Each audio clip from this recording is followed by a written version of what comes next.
Welcome to the Real News Network. I'm Kim Brown. Most discussions around Social Security involve the elderly and how the safety net program has been most effective at keeping seniors out of poverty. But would you be surprised to learn that children also benefit tremendously from Social Security? Our next guests have published a report on these exact findings, and the report is titled Overlooked but Not Forgotten. Social Security lifts millions more children out of poverty. And we're joined today with two of the lead authors of that report, Dr. Peter Arno. He is an economist and senior fellow and director of health policy research at the Political Economy Research Institute at the University of Massachusetts at Amherst. He's also a senior fellow at the National Academy of Social Insurance. Also joining us is Dr. Jeanette Wicks-Lim. She's an assistant professor at the Political Economy Research Institute, also in Amherst, and she is the author of the recent article, It Pays to Be White, Assessing How White People Benefit from Race-Based Economic Inequality. Thank you both for joining us. Thanks for having us. Pleasure to be here.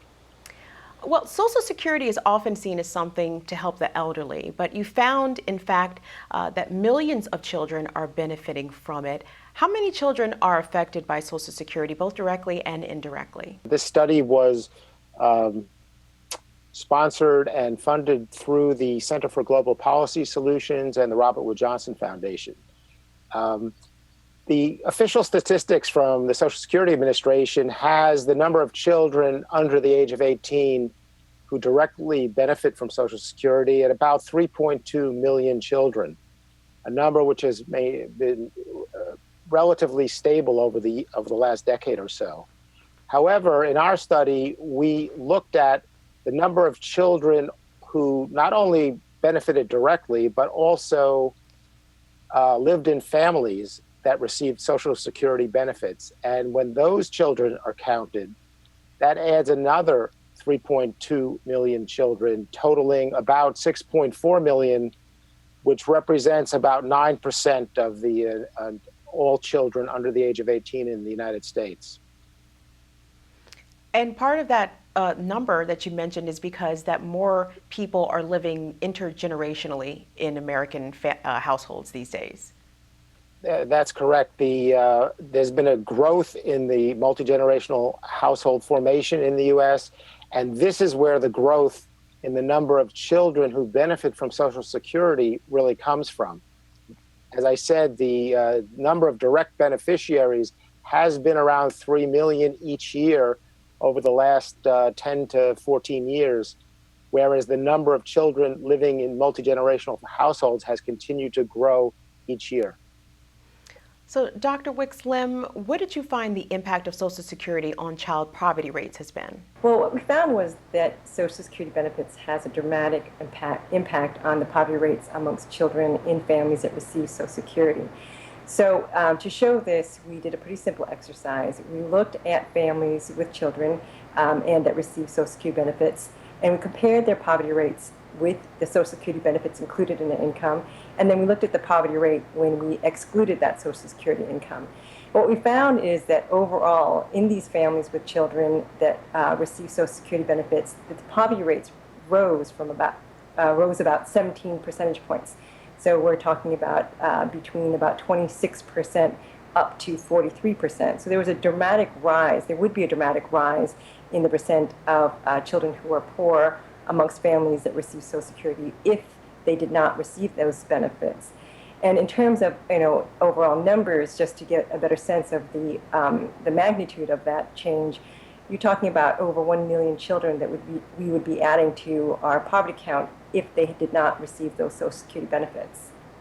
And Doctor, is there a difference of how these effects play out across racial and ethnic groups? Well, I think what's interesting is that Social Security benefits clearly have a dramatic impact on poverty rates across all children, regardless of race and ethnicity.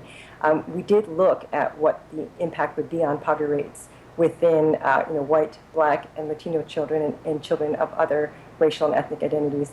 And within each category, you saw a really dramatic increase in poverty rates if you took away Social Security benefits. For example, if you looked at white children, then you saw their poverty rate would rise from 20% to about 40%. If you looked at Latino children, you saw their poverty rate rise from about 30% to 45%. amongst African American children, you saw their poverty rates rise from about 40% to 60%. So it's a dramatic impact across all children within racial and ethnic categories. Dr. Arno, looking at the recent data, did you see large growth in the numbers of children dependent on Social Security as poverty rates have risen? There was definitely an increase with the Great Recession in the last few years, but this increase in the number of children receiving benefits and having a poverty reduction impact really goes beyond the recessionary period we just have come through, and it really characterizes the period throughout the last 10 years or so. I don't know, Jeanette, did you want to add to that, or? Yeah, no, I would just underscore that. This is a long-term trend. It does seem to be a combination of, well, it seems to reflect what Dr. Arno was saying earlier, was that there is a rise in multi-generational households. And it seems like there are a couple of things that are driving that trend. One is that we have a demographic trend that means that more of our population makes up the elderly population. So we have a larger share of grandparents and elderly folks, and this increases the number of multi-generational households. But we also know that over the past, even 4 decades, talking about long-term trends, that wages have stagnated, that household incomes have stagnated. We know that since the Great Recession, that people aren't as employed at the same rates as they used to be. So there are definitely economic trends that are probably putting pressures on households to combine. So I think there are a couple trends going on that are increasing the number of multi-generational households, which then has been increasing the number of kids who are coming under the protective cover of Social Security. So definitively from your report, it's obvious Social Security lifts children out of poverty, all according to your research. But what would you say to those who say, we simply don't have the money to expand or even maintain the program at current levels? First of all, Social Security is not going bankrupt, nor will it ever.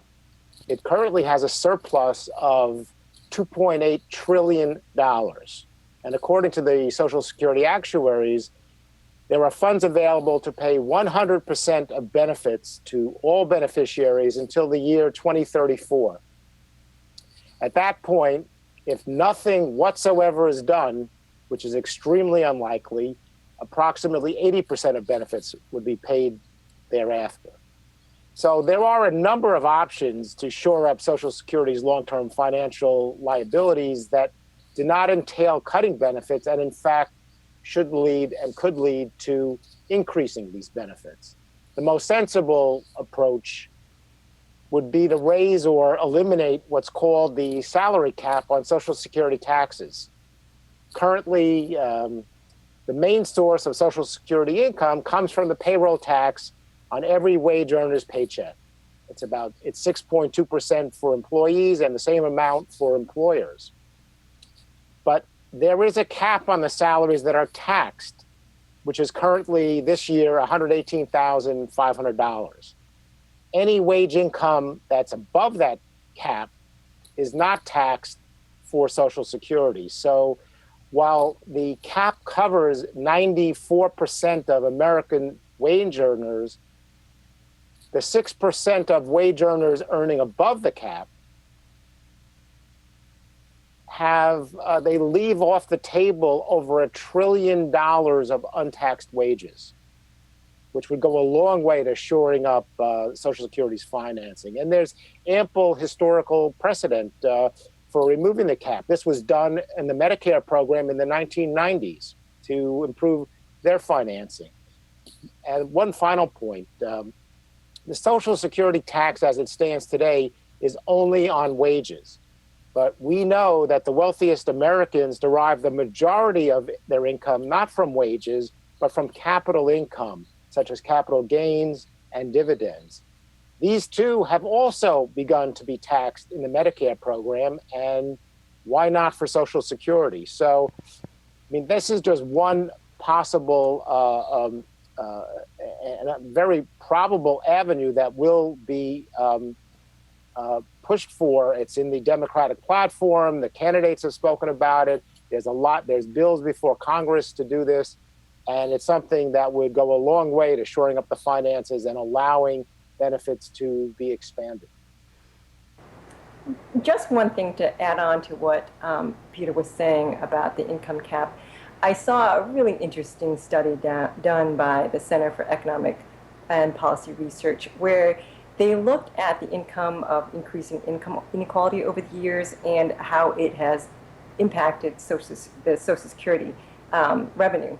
And if we stayed with a salary cap where it was, one thing that would help a lot would be to try to decrease the level of income inequality we have in the country, because the higher the income inequality that we have here, the more income that is left off the table to be taxed. So I think it's really interesting to note that there are a combination of things happening. One, that we have income inequality that is putting economic strain on households and making Social Security more important to protecting their welfare. And also you're seeing income inequality making it harder for Social Security to generate the revenue to provide that protection. It's a fascinating report to read. We've been speaking with Dr. Jeanette Wicks-Lim and Dr. Peter Arno. They're authors of the study titled Overlooked But Not Forgotten: Social Security Lifts Millions More Children Out of Poverty. It's from the Political Economy Research Institute at the University of Massachusetts at Amherst. You can find a link to this report right here on this page. Just look underneath the video. Thank you both so much for speaking with us about your findings. Thank you. Thanks for having us. And thank you for watching the Real News Network.